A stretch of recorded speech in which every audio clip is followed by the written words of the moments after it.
आदर्श शिक्षण समिति बाड़मेर के द्वारा संचालित ई शिक्षण सत्र में आप सभी भैया बहनों का हार्दिक स्वागत, अभिनंदन।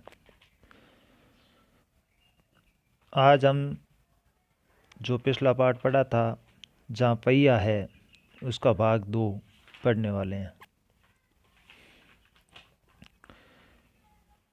इस सारे मामले पर पुरुषों की क्या राय थी? इसके पक्ष में आर साइकिल्स के मालिक को तो रहना ही था। इस अकेले डीलर के यहाँ लेडीज़ साइकिल की बिक्री में साल भर के अंदर काफ़ी वृद्धि हुई। माना जा रहा है कि इस आंकड़ों को 2 कारणों से कम करके आंका गया। पहली बात तो यह है कि ढेर सारी महिलाओं ने जो लेडीज़ साइकिल का इंतज़ार नहीं कर सकती थी, जेंट्स साइकिलें खरीदने लगी। दूसरे, उस डीलर ने बड़ी सतर्कता के साथ ये जानकारी मुझे दी थी। उसे लगा कि मैं बिक्री कर विभाग का कोई आदमी हूँ। वृद्धि का तो था ज़्यादा, इंतज़ार का तो था प्रतीक्षा। लेखक कहता है कि इस सारे मामले पर पुरुषों की क्या राय थी। लेखक ने यह प्रश्न किया है और उसके पक्ष में आर साइकिल्स के मालिक को तो रहना ही था। इस अकेले डीलर के यहाँ से लेडीज साइकिल की बिक्री में साल भर के अंदर काफ़ी वृद्धि हुई।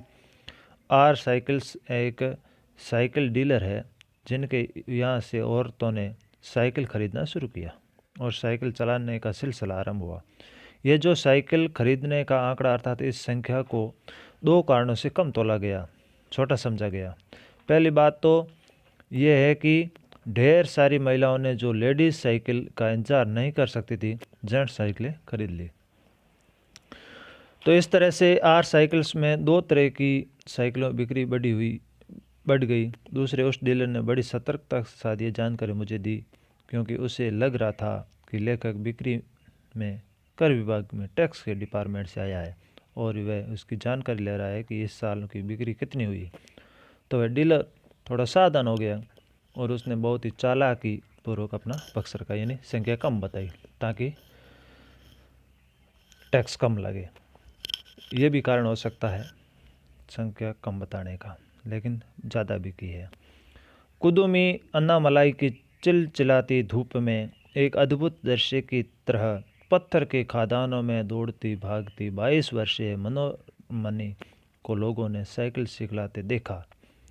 उसने मुझे बताया, हमारा इलाका मुख्य शहर से कटा हुआ है। यहाँ जो साइकिल चलाना जानते हैं उसकी गतिशीलता बढ़ जाती है। चिलचिलाती यानी बहुत तेज धूप होती है, उसको चिलचिलाती धूप कहते हैं।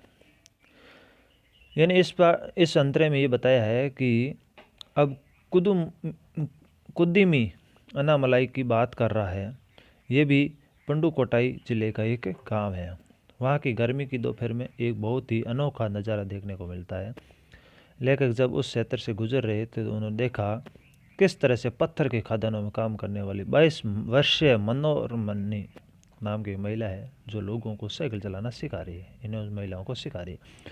जब लेखक ने मनोरमणि से बात की तो उसने लेखक को बताया कि उसका इलाका मुख्य शहर से कटा हुआ है। यहाँ यातायात सुविधा नहीं मिलती। यहाँ जो साइकिल चलाना जानते हैं उनके काम में वृद्धि आ जाती है, अर्थात उसका काम आसानी से हो जाता है। आगे,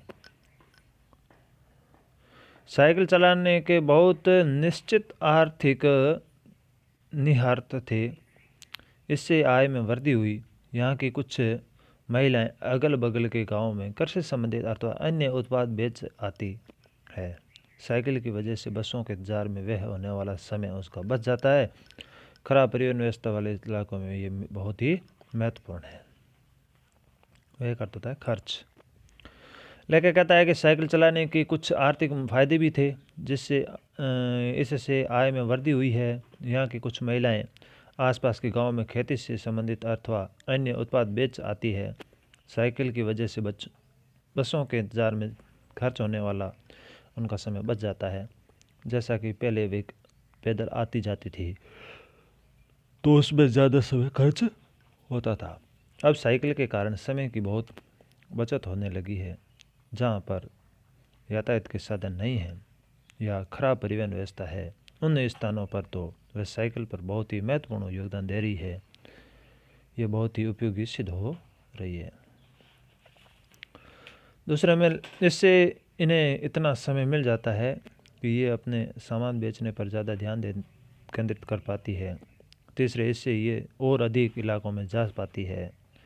बात यह है कि अगर आप चाहे तो इससे आराम का काफ़ी समय मिल जाता है।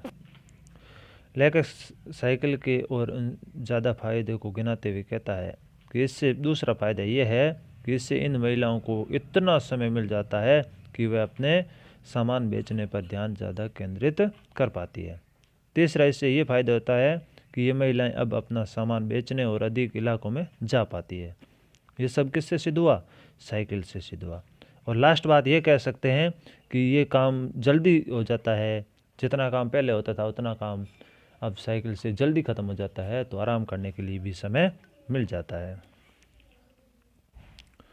जिन छोटे उत्पादकों को बसों का इंतजार करना पड़ता था, वह बस स्टॉप तक पहुंचने के लिए भी भाई, पिता, पति, बेटा पर निर्भर रहता था। वे अपना सामान बेचने के लिए कुछ गिने चुने गांव तक ही जा पाती थी, कुछ को पैदल ही चलना पड़ता था। जिनके पास साइकिल नहीं है वे अब भी पैदल ही जाती है। फिर उन्हें बच्चों की देखभाल के लिए या पीने का पानी लाने के जैसे अन्य घरेलू कामों के लिए भी जल्दी ही भाग कर घर पहुंचना पड़ता था। निर्भर यानी आश्रित। यानी इस अंतरे में लेखक ने कहा है कि जिन छोटे व्यापारियों को बसों का इंतजार करना पड़ता था, जो छोटे छोटे सामान बेचते थे, गांव-गांव जाकर बसों के द्वारा पहले उन्हें काफ़ी लंबा इंतजार करना पड़ता था। बस स्टॉप तक पहुंचने के लिए पिता, भाई, पति या बेटों पर निर्भर रहना पड़ता था कि कोई उन्हें बस तक छोड़कर आएगा। तब तक वह कहीं बस के द्वारा अपनी मंजिल तक पहुंच पाएगी और अपना काम करके वापस लौट आएगी। वह अपना सामान बेचने के लिए कुछ गिने चुने गांवों तक ही जा पाती थी, क्योंकि इसमें बहुत ही अधिक समय लगता था। लेकिन साइकिल के द्वारा अब यह ज़्यादा जगहों तक पहुंच जाती है और उसके सामान की बिक्री भी बढ़ गई है। लेखक कहता है कि कुछ स्त्रियां ऐसी भी है जिनकी आर्थिक स्थिति अच्छी नहीं है और वह साइकिल भी नहीं खरीद सकती, तो वह उन्हें भी पैदल ही जाना पड़ता है। फिर उनके बच्चों की देखभाल के लिए या पीने का पानी लाने जैसे घरेलू कामों के लिए जल्दी ही भागकर घर पहुंचना पड़ता था, क्योंकि स्त्रियां घर और बाहर दोनों जगह सब काम संभाल रही है। अब जिनके पास साइकिल है वे सारा काम बिना किसी दिक्कत के कर लेती है। इसका अर्थ यह हुआ कि अब आप किसी सुनसान रास्ते पर भी देख सकते हैं कि कोई युवा माँ साइकिल पर आगे अपने बच्चों को बिठाए पीछे कैरियर पर सामान लादे चली जा रही है। वे अपने साथ पानी से भरे 2 या 3 बर्तन लिए अपने घर या काम पर जाती देखी जा सकती है। दिक्कतें नहीं परेशानी। इस अंतरे में लेखक ने कहा है कि अब जिनके पास साइकिल है वह सारा काम बिना किसी परेशानी के कर लेती है। अब उनके लिए काम करने में किसी तरह की कोई परेशानी नहीं आती। लेखक कहता है कि अब यह नज़ारा आम हो गया है कि सुनसान रास्तों पर भी युवा स्त्रियां और माएँ साइकिल पर अपने बच्चों को बिठाए और पीछे साइकिल पर अपना सामान लादे काम काज पर आती जाती नज़र आ जाती है। वह अपने साथ पानी से भरे 2 या 3 बर्तन लिए अपने घर या काम पर जाती देखी जा सकती है। इस साइकिल के पहिए ने उनके लिए एक आज़ादी का रास्ता खोला है। अब वह स्वतंत्र है, अपनी इच्छा अनुसार अपनी मर्जी से अपना काम कर सकती है। अन्य पहलों से ज़्यादा और आर्थिक पहलू पर बल देना गलत होगा। आर्थिक प्रशिक्षण में महिलाओं के अंदर आत्मसम्मान की भावना पैदा हुई है और यह बहुत महत्वपूर्ण है। फातिमा का कहना है कि बेशक यह मामला केवल आर्थिक नहीं है। फातिमा ने यह बात इस तरह कही जिससे मुझे लगा कि मैं कितनी मूर्खतापूर्ण ढंग से सोच रहा था। उसने आगे कहा, साइकिल चलाने से मेरी कौन सी कमाई होती है? मैं तो पैसे ही गंवाती हूँ। पहलू पक्ष आर्थिक धन से संबंधित गंवाती है, बर्बाद करती है। लेखक कहता है कि अन्य पहलुओं से ज़्यादा आर्थिक पहलू पर ही बल देना गलत है। जब इस रिपोर्ट के बारे में जानते हैं और अलग अलग पक्षों के बारे में जानते हैं, लोगों की राय, स्त्रियों की दशा, तो अकेले आर्थिक पहलू को बल देना गलत होगा। इसके अलावा भी स्त्रियों के जीवन में बदलाव आया है, आर्थिक पहलू तो सुधरा ही है। इसके अलावा साइकिल सीखने से महिलाओं के अंदर उनका अपने ऊपर विश्वास, उनका आत्मसम्मान बढ़ा है। ये बहुत महत्वपूर्ण है। फातिमा लेखक से कहती है कि ये मामला केवल आर्थिक नहीं है। फातिमा ने ये बात इस तरह कही जिससे लेखक को महसूस हुआ कि यह कितना मूर्खतापूर्ण ढंग से सोच रहा था। फातिमा आगे कहती है कि साइकिल चलाने से उसकी कौन सी कमाई होती है, वह तो पैसे ही बर्बाद करती है, क्योंकि किराए पर साइकिल लेकर चलाती है, क्योंकि उन्हें साइकिल चलाने का शौक़ है। वह कहती है इससे उसे खुशी मिलती है।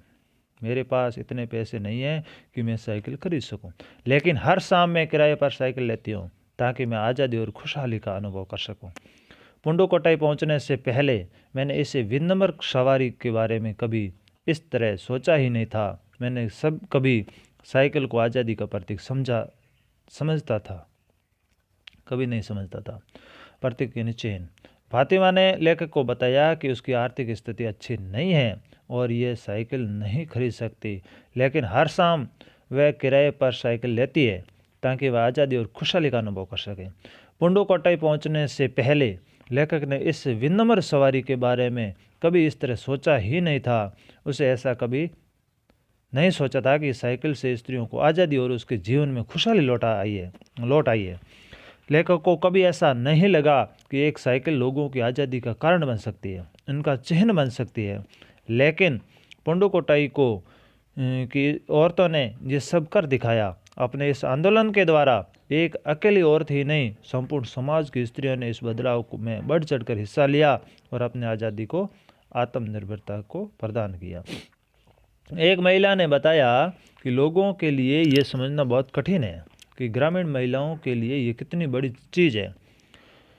उनके लिए तो ये हवाई जहाज उड़ाने जैसी बड़ी उपलब्धि है। लोग इस पर हंस सकते हैं, लेकिन केवल यहाँ की औरतें ही समझ सकती है कि उनके लिए ये कितना महत्वपूर्ण है। इसका भावार्थ में लेकर कहता है कि एक महिला ने उसे बताया, लोगों ने ये समझना बड़ा कठिन है कि ग्रामीण महिलाओं के लिए साइकिल पर काम पर जाना आना कितनी बड़ी चीज़ है।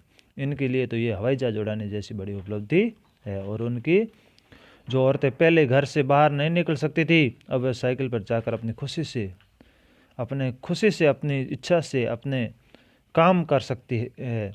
लोग इस पर हंस सकते हैं, लेकिन केवल यहाँ की औरतें ही समझ सकती है कि उनके लिए ये कितना महत्वपूर्ण है। जो पुरुष इसका विरोध करते हैं वे जाएं और टहलें, क्योंकि अब जब साइकिल चलाने की बात आती है वे महिलाओं की बराबरी कर ही नहीं सकते। लेखक कहता है कि औरतों का कहना है कि साइकिल चलाने का विरोध करते हैं, उन्हें महिलाएं घूमने और टहलने को कहती है, क्योंकि अब साइकिल चलाने में औरतों का मुकाबला वे कर ही नहीं सकते। महिलाएं जिस तरह से बहुत समय रूढ़ी परंपराओं में जकड़ी हुई थी और उन्होंने अपनी आज़ादी की लड़ाई स्वयं लड़ी और समाज में, परिवार में आगे बढ़कर आई और उन्होंने आंदोलन का रूप दिया। एक स्त्री नहीं, सभी स्त्रियां एक साथ होकर अपने समुदाय, अपने वर्ग के लिए लड़ रही है और आज़ादी में सफलता पाई। ये पाठ है जो आज़ादी का, आत्मसम्मान का ऐसा पाठ है। इस पाठ में कुछ प्रश्न आए हैं। आपके विचार से लेखक ने इस पाठ का नाम जहाँ पहिया है क्यों रखा? तमिलनाडु के रूढ़िवादी पुडुकोट्टई गांव में महिलाओं को पुरुषों के विरुद्ध खड़े होकर साइकिल को अपनी जागृति के लिए चुनना बहुत बड़ा कदम था। पहिए को गतिशीलता का प्रतीक माना जाता है और इस साइकिल आंदोलन से महिलाओं का जीवन में गतिशीलता आ गई।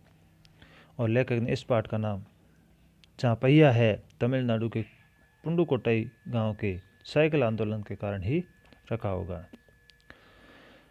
आप अपने मन से इस पाठ का कोई दूसरा शीर्षक सुझाया है, अपने दिए हुए शीर्षक के पक्ष में तर्क दीजिए। साइकिल करेगी महिलाओं को आत्मनिर्भर भी इस पाठ के लिए उपयुक्त नाम हो सकता था, क्योंकि साइकिल आंदोलन से महिला अपने स्वाधीनता व आज़ादी के प्रति जागृत हुई और कृषि उत्पादों को समयवर्ती गांव में बेचकर उनकी आर्थिक स्थिति सुधरी, आत्मनिर्भरता हो गई है। इस प्रकार ये प्रश्न है। इन प्रश्नों को आप उत्तर के रूप में लिखना, प्रश्न उत्तर लिख करके काम व्यवस्थित करना। धन्यवाद।